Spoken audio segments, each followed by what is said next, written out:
Hello students, welcome to my channel Ravi Physics Vidya and my offline coaching center at Surat Vidya Education for IIT JEE NEET and Foundation। तो presently अपन लोग अभी right now हम लोग क्या discuss करेंगे 11th physics series friction angle of repose discuss करेंगे और इसमें डिफरेंट केस स्टडी करेंगे। ठीक है। एक्चुअली एंगल ऑफ रिपोज जो है फ्रिक्शन से कनेक्टेड है और इंक्लाइन प्लेन पर जब कोई बॉडी को रखते हैं तो अभी हम लोग वो डिस्कस करने वाले हैं। ठीक है। तो आप लोग बताओ मुझे, फ्रिक्शन चैप्टर हम लोग डिस्कस किए थे, उसमें मैंने आपको कुछ ग्राफिकल स्टडी कराया था, उसमें राइज पीक एंड कांस्टेंट वाली बात। ठीक है ना। अच्छा, ये मुझे आप लोग बता सकते हो क्या कि ये एंगल ऑफ रिपोज होता क्या है? जैसे आप फ्रिक्शन में आपको different different static friction, kinetic frictions वगैरह डिस्कस किया है। तो एंगल ऑफ रिपोज बताइए आप लोग, आइडिया है क्या? एक्चुअली एंगल ऑफ रिपोज क्या होता है, जैसे ये आप देख रहे हो ये इंक्लाइन प्लेन है और अगर उस पर कोई ब्लॉक हम रख रहे हैं और ये आपका रफ सरफेस है तो एक थीटा का मैक्सिमम वैल्यू होगा जिसके लिए बॉडी लिमिटिंग इक्विलिब्रियम में होगा।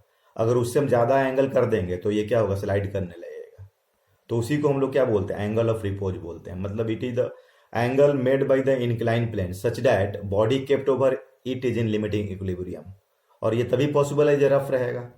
अगर आप देखो इसको, अगर इसकी वैल्यू निकालनी होगी, थीटा आप देख रहे हैं, तो यहाँ पर जो फ्रिक्शनल फोर्स पीक मोड में आ जाएगा, एफ एस का मैक्सिमम वैल्यू लगेगा। तो एन इजकल टू क्या हो जाएगा, एम जी कॉस थीटा, और एफ एस का मैक्सिमम वैल्यू क्या होगा, M G sine theta. Because repose जो है आपका पीक वैल्यू के लिए हम लोग डिस्कस करते हैं और इसके डिफरेंट केस स्टडी डिस्कस करेंगे। ठीक है। ये जो टॉपिक है आपका, मतलब ये जेई में नीट एडवांस लेवल तक इसमें प्रॉब्लम्स जाएंगे। मतलब जितने हम लोग लेयर बाय लेयर प्रॉब्लम्स बनाते जाएंगे, इसको मल्टीपल कॉन्सेप्ट से अटैच करते जाएंगे तो एडवांस तक चला जाएगा। एनीवे, तो अभी थीटा निकालना है, तो N is equal to M G cos theta.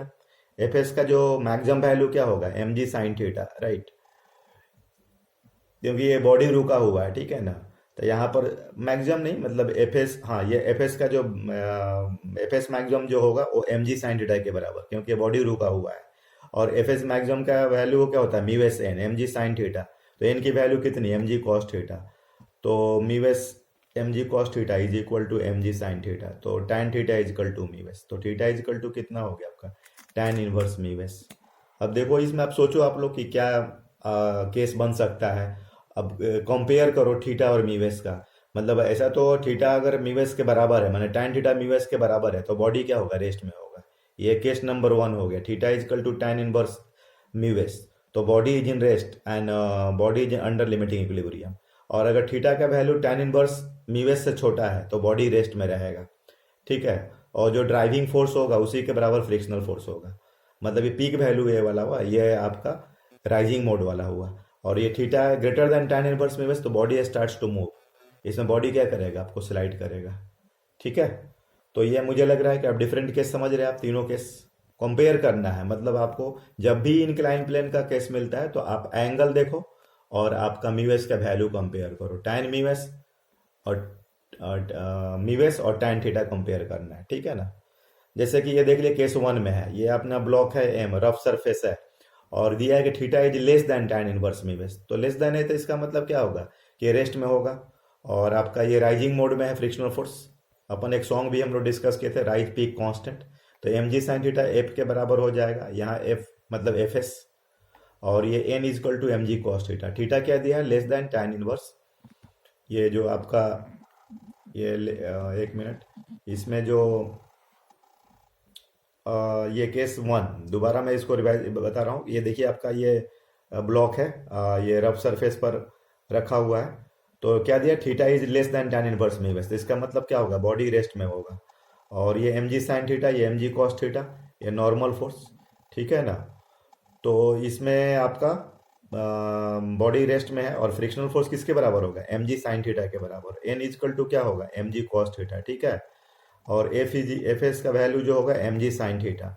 और ये दोनों एन और एफ का जो रिजल्टेंट होगा टोटल कॉन्टैक्ट फोर्स कहलाएगा। तो आर इज इक्वल टू क्या हो जाएगा, under root M G sine theta का whole square plus M G cos theta का होल स्क्वायर। तो ये क्या हो गया आपका, एम जी हो गया, राइट। तो ये हो गया आपका एम जी टोटल फोर्स। ये देखिए इसको दिखाया गया इससे, आर से। ठीक है ना। फिर ये जो है अपना केस 2। तो केस 2 में आप देखो ये बॉडी जो है लिमिटिंग इक्विलिब्रियम में है, तो इसका मतलब ये पीक में है, एफ एस का मैक्सिमम वैल्यू लगेगा, ये एम जी साइन थीटा, ये एम जी कॉस थीटा और नॉर्मल फोर्स। तो tan थीटा दिया है म्यूएस के बराबर गिवन में, तो एफ एस क्या होगा, एफ एस का मैक्सिमम वैल्यू होगा, तो ये म्यूएस एन होगा, और एन इज इक्वल टू क्या होगा, M G cos theta, F S is equal to F S maximum mu S N, तो mu S M G cos theta, और बॉडी क्या होगा आपका रेस्ट में होगा। तो ये केस आपका केस 2 हो गया, ठीक है। तो उसके बाद हम लोग ये जो नेक्स्ट जो है केस 3 डिस्कस करेंगे, ठीक है ना। तो केस 3 में जो है tan थीटा जो है अपना ग्रेटर देन म्यूएस, तो tan थीटा जब ग्रेटर देन म्यूएस है तो बॉडी क्या करेगा, स्लाइड करेगा डाउनवर्ड डायरेक्शन में, इधर एक्सलेट करेगा, एन का value M G cos theta, और यहाँ पर म्यू के एफ के लगने लगेगा, तो ए इज इक्वल टू क्या होगा, unbalance force M G sine theta minus F K N by M, ये एफ के हो गया, ठीक है। तो A is equal to M G sine theta, और एफ के की वैल्यू बोलो आप, म्यू के एन होगा, तो म्यू के आपका M G cos theta by M, तो सॉल्व करेंगे तो ए इज इक्वल टू मतलब ये M G sine theta by M हुआ, तो A is equal to G sine theta minus mu K cos theta. यहाँ देख रहे हैं अगर म्यू के की वैल्यू बढ़ाएंगे तो ए का वैल्यू क्या हो, घटेगा।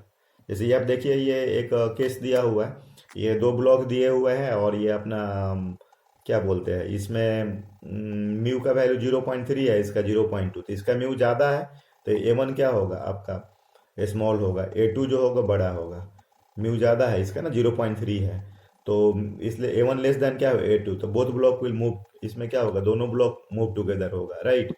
ये दोनों ब्लॉक क्या होगा, मूव टुगेदर होगा, ठीक है। तो ये केस बन रहा है आपको। उसके बाद ये जो एक प्रॉब्लम दिया हुआ है, देखिए इसमें ये जो प्रॉब्लम अपना है, ये क्या दिया है कि ये एम है और ये वी नोट से फेंका गया है, और इसका कोफिशिएंट ऑफ फ्रिक्शन कितना दिया है, म्यू दिया हुआ है। तो find the acceleration of the block, तो अगर हम ये ऊपर की तरफ जा रहा है तो इसमें एफ के कहाँ लगेगा, नीचे की तरफ, तो टोटल फोर्स क्या हो जाएगा, M G sine theta plus F के, मतलब एफ के मतलब म्यू के एन, और एन का मतलब एम जी कॉस थीटा। तो ये सॉल्व करेंगे, M G sine theta plus mu K M G cos theta by M, तो G sine theta plus mu K G cos theta, right.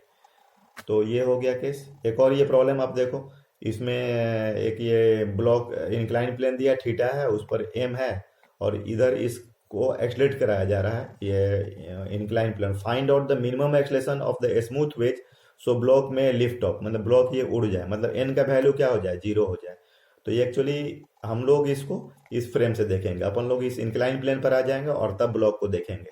तो हमें इंक्लाइन, ये हमारा जो ब्लॉक है इस इंक्लाइन प्लेन के रेस्पेक्ट में ये क्या कर रहा है, ये इसका एन का वैल्यू 0 आ रहा है, और ये हमारी ब्लॉक जो वेज है खुद एक्सेलरेट कर रही है, तो इस पर सूडो फोर्स लगेगा, ये वाला एम ए, और कंपोनेंट इसका हो जाएगा एम ए साइन थीटा, और ये एम ए कॉस थीटा, क्योंकि ये थीटा है, ये थीटा हो जाएगा, ये 90 माइनस थीटा हो जाएगा। देखना, ध्यान देना, ये एंगल थीटा होगा, ये मतलब इंक्लाइन प्लेन में और एम ए के बीच का है ना, तो that's why this is the M A cos theta.